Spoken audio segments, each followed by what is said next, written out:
Hi friends, welcome to Shami's kitchen. എല്ലാവർക്കും സുഖമാണല്ലോ. ഇന്ന് നമ്മൾ തയ്യാറാക്കുന്നത് വളരെ സിമ്പിളായിട്ടും അതുപോലെ തന്നെ വളരെ ടേസ്റ്റി ആയിട്ടും തയ്യാറാക്കി എടുക്കാൻ പറ്റുന്ന നല്ലൊരു മുട്ടപ്പൊരിയുടെ റെസിപ്പിയാണ്. അപ്പോൾ എല്ലാവരും ഒന്ന് സ്കിപ്പ് ചെയ്യാതെ കണ്ടേക്കണം. കൂടെ തന്നെ നമ്മുടെ ഷമീസ് കിച്ചൻ ചാനൽ ഇതുവരെയും സബ്സ്ക്രൈബ് ചെയ്യാത്തവരുണ്ടെങ്കിൽ അല്ലെങ്കിൽ ഇത് ആദ്യമായിട്ടാണ് കാണുന്നതെങ്കിൽ പ്ലീസ് ഒന്ന് സബ്സ്ക്രൈബ് ചെയ്തേക്കണേ. ആ തൊട്ടടുത്ത് കാണുന്ന ബെല്ലൈക്കനിൽ ഓൾ കൂടി ഒന്ന് മറക്കാതെ പ്രസ് ചെയ്തേക്കണം. എന്നാൽ ശരി, നമുക്ക് വേഗം വീഡിയോയിലേക്ക് പോകാം. നമ്മുടെ ഈ മുട്ടപ്പൊരി തയ്യാറാക്കി എടുക്കാൻ വേണ്ടിയിട്ട് ഞാനിപ്പോൾ ഇതുപോലൊരു 5 മുട്ട എടുത്ത് വെച്ചിട്ടുണ്ട്. നന്നായിട്ട് വേവിച്ചെടുത്ത മുട്ടയാണ്. അപ്പോൾ നല്ലതുപോലെ പുഴുങ്ങിയെടുത്ത ഒരു 5 മുട്ട. നമുക്ക് എത്രത്തോളം അളവ് വേണോ അതിനനുസരിച്ചിട്ട് എടുക്കാവുന്നേ ഉള്ളൂ. അപ്പോൾ നല്ല രീതിയിലൊന്ന് വെന്തിട്ടുണ്ടാവണം. അതിനുശേഷം നമുക്ക് ഇഷ്ടമുള്ള ഷേപ്പിൽ ഒന്ന് കട്ട് ചെയ്തെടുക്കാം. ഞാനിപ്പോൾ ഓരോ മുട്ടയും 2ആയിട്ടാണ് ഇത് കട്ട് ചെയ്തെടുക്കുന്നത്. അപ്പോൾ ഈ മുട്ടപ്പൊരി എന്ന് പറയുന്നത് നമുക്ക് എന്തിൻ്റെ കൂടെയും സൈഡായിട്ട് വെച്ച് കഴിക്കാൻ പറ്റുന്നതാണ്. ഫസ്റ്റ് നമുക്ക് ഇതൊന്ന് ചെറുതായിട്ടൊന്ന് കട്ട് ചെയ്തെടുക്കാം. ഞാനിപ്പോൾ ഈ ഒരു രീതിയിൽ മുട്ടയെല്ലാം നന്നായിട്ടൊന്ന് കട്ട് ചെയ്തെടുത്തിട്ടുണ്ട്. അപ്പോൾ ഇതുപോലെ നന്നായിട്ടൊന്ന് കട്ട് ചെയ്ത് കഴിഞ്ഞാൽ പിന്നെ നമുക്ക് പെട്ടെന്ന് തന്നെ തയ്യാറാക്കി തുടങ്ങാം. ഞാനിപ്പോൾ ഇതുപോലെ ഒരു ഫ്രൈയിങ് പാൻ അടുപ്പത്തേക്ക് വെച്ചിട്ടുണ്ട്. അപ്പോൾ അത് നല്ലതുപോലെ ഒന്ന് ചൂടായി കഴിയുമ്പോഴത്തേക്കും അതിലേക്ക് ഒരു അല്പം മാത്രം എണ്ണ ചേർത്ത് കൊടുക്കാം. അപ്പോൾ വെളിച്ചെണ്ണയാണ് ചേർത്ത് കൊടുക്കുന്നത്. ഈ ഒരു അളവിൽ മാത്രം എണ്ണ മതിയാവും. എണ്ണ ഒന്ന് ചെറുതായിട്ട് ചൂടായി കഴിഞ്ഞാൽ പിന്നെ നമുക്കിതിലേക്ക് വേണ്ടതാണ് ഇതുപോലെ ചെറിയൊരു പീസ് അളവിൽ ഇഞ്ചി എടുത്തിട്ട് ചെറുതായിട്ടൊന്ന് ഗ്രേറ്റ് ചെയ്ത് എടുത്തിട്ടുണ്ട്. അപ്പോൾ ചെറുതായിട്ടൊന്ന് ചതച്ച് ചേർത്ത് കൊടുത്താൽ മതിയാവും. ചതയ്ക്കാതെ നന്നായിട്ടും ചതച്ചേക്കണം. അപ്പോൾ ഞാനിപ്പോൾ ഇതുപോലെ ഒന്ന് ഗ്രേറ്റ് ചെയ്താണ് എടുത്തിട്ടുള്ളത്. അതുകൂടി ചേർക്കാം. ഇഞ്ചി ചേർത്ത് കൊടുത്തതിന് ശേഷം നന്നായിട്ട് നമുക്ക് ഒന്ന് ചെറുതായിട്ടൊന്ന് വഴറ്റി കൊടുക്കാം. ആ ഇഞ്ചിയുടെ ആ ഒരു പച്ച മണമൊക്കെ മാറുന്നത് പോലെ ചെറിയ രീതിയിലൊന്ന് വഴറ്റി കൊടുക്കാം. ഫ്ലെയിം എല്ലാ സമയത്തും ഒന്ന് കുറച്ച് വെക്കാൻ വേണ്ടി പ്രത്യേകം ശ്രദ്ധിക്കണം. ഒരുപാട് കൂട്ടി വെക്കരുത്. കാരണം ഇതിലേക്ക് നമ്മൾ അധികം കാര്യങ്ങളൊന്നും ചേർത്ത് കൊടുക്കുന്നില്ല. അതിൻ്റെ പേരിലാണ്. നമ്മുടെ ഇഞ്ചി എല്ലാം ചെറിയ രീതിയിൽ ഇതുപോലെ ഒന്ന് വഴറ്റി കഴിഞ്ഞാൽ പിന്നെ നമുക്കിതിലേക്ക് വേണ്ടതാണ് അത്യാവശ്യം മീഡിയം സൈസിലുള്ള ഒരു സവാള എടുത്തിട്ട് അതിൻ്റെ പകുതി മാത്രമേ എടുത്തിട്ടുള്ളൂ. ഒരു സവാള കംപ്ലീറ്റ് ആയിട്ട് ഫുള്ളും ചേർക്കേണ്ട ആവശ്യമില്ല. ഈ ഒരളവിൽ മാത്രം. അപ്പോൾ നന്നായിട്ട് ചെറിയ രീതിയിൽ കുട്ടി പീസാക്കിയിട്ട് ഒന്ന് അരിഞ്ഞിട്ട് വേണം ചേർക്കാനായിട്ട്. അതിനുശേഷം നന്നായിട്ട് നമ്മളൊന്ന് വഴറ്റി കൊടുക്കണം. നമ്മുടെ ഈ സവാളയുടെ കളറൊക്കെ ഒന്ന് ലൈറ്റായിട്ട് മാറി തുടങ്ങണം. അതുവരെയും ചെറിയ രീതിയിലൊന്ന് വഴറ്റിയെടുക്കണം. നന്നായിട്ട് ഈ സവാളയൊക്കെ വഴണ്ട് വരുമ്പോഴത്തേക്കും വളരെ കുറച്ച് മാത്രമേ ഉണ്ടാവുള്ളൂ.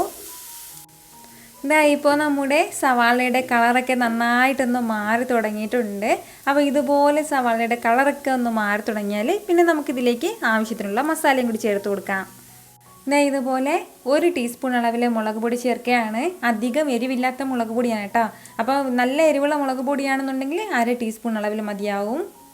അതുപോലെ തന്നെ പിന്നെ വേണ്ടതാണ് 1 ടീസ്പൂൺ അളവിൽ കുരുമുളക് പൊടിച്ചതും കൂടി. അപ്പോൾ അതും കൂടി ചേർക്കാം. കുരുമുളക് പൊടിയുടെ ടേസ്റ്റ് കൂടുതൽ ഇഷ്ടമുള്ളവർക്ക് കുറച്ചുകൂടി കൂടുതൽ ചേർക്കാവുന്നേ ഉള്ളൂ. കൂടെ തന്നെ പിന്നെ നമുക്കിതിലേക്ക് വേണ്ടതാണ് ഇതുപോലെ ഒരു 1/2 ടീസ്പൂൺ അളവിൽ മല്ലിപ്പൊടിയും കൂടി. അതുപോലെ തന്നെ ഒരു 1/4 ടീസ്പൂൺ അളവിൽ മഞ്ഞൾപ്പൊടിയും കൂടി.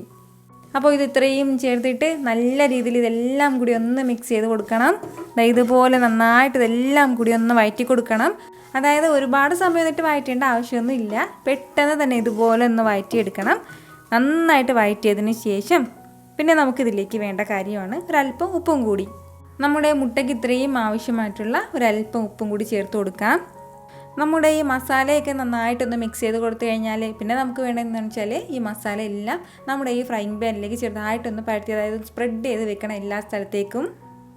നന്നായിട്ടൊന്ന് സ്പ്രെഡ് ചെയ്ത് കൊടുത്തതിന് ശേഷം നമ്മുടെ ഓരോ മുട്ടയായിട്ട് ഇതിലേക്കൊന്ന് കമഴ്ത്തി വെച്ച് കൊടുക്കാം. മുട്ടയും വെച്ച് കൊടുത്തതിന് ശേഷം പിന്നെ നമുക്ക് വേണ്ടത് ഏകദേശം ഒരു 30 സെക്കൻഡ് മാത്രം ചെറുതായിട്ടൊന്ന് ഫ്ലെയിമിലിട്ടിരിക്കണം. അപ്പോൾ അത്രയും സമയം കൊണ്ട് ഈ മസാല കൂട്ടെല്ലാം നമ്മുടെ മുട്ടയിൽ നന്നായിട്ട് പിടിച്ചിട്ട് വരും. അപ്പോൾ അതിന് വേണ്ടിയിട്ടാണ് ഇത് കമഴ്ത്തി വെക്കാൻ പറഞ്ഞത്. കമഴ്ത്തി അങ്ങനെ 30 സെക്കൻഡ് വെച്ചതിന് ശേഷം പിന്നീട് നമുക്ക് ഇത് തിരിച്ചിട്ട് കൊടുക്കാം. അപ്പോൾ തിരിച്ചിട്ട് കൊടുത്തതിന് ശേഷം ചെറിയ രീതിയിൽ ഇടയ്ക്കൊന്ന് മിക്സ് ചെയ്ത് ഏകദേശം ഒരു 1-2 മിനിറ്റ് മാത്രം നമ്മൾ നല്ല രീതിയിലൊന്ന് മിക്സ് ചെയ്ത് കൊടുത്താൽ മതിയാവും. അത്രയും സമയം കൊണ്ട് ഇതിൻ്റെ പുറം ഭാഗം എല്ലാം നല്ലതുപോലെ ഒന്ന് ഫ്രൈ ആയി കിട്ടും.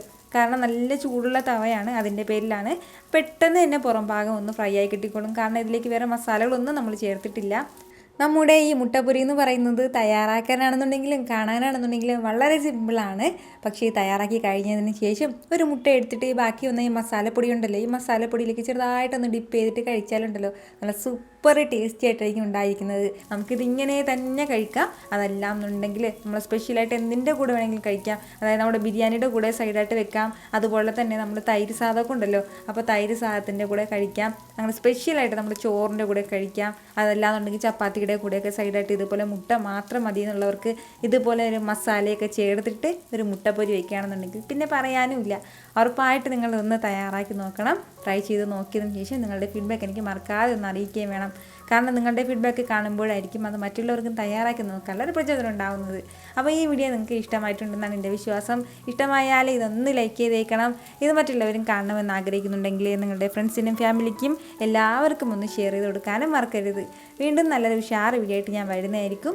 അതുവരേക്കും എല്ലാവരും ഹാപ്പി ആയിട്ടിരിക്കുക, സന്തോഷമായിട്ടിരിക്കുക, എല്ലാവരും സേഫ് ആയിട്ടിരിക്കണം. Take care dear friends.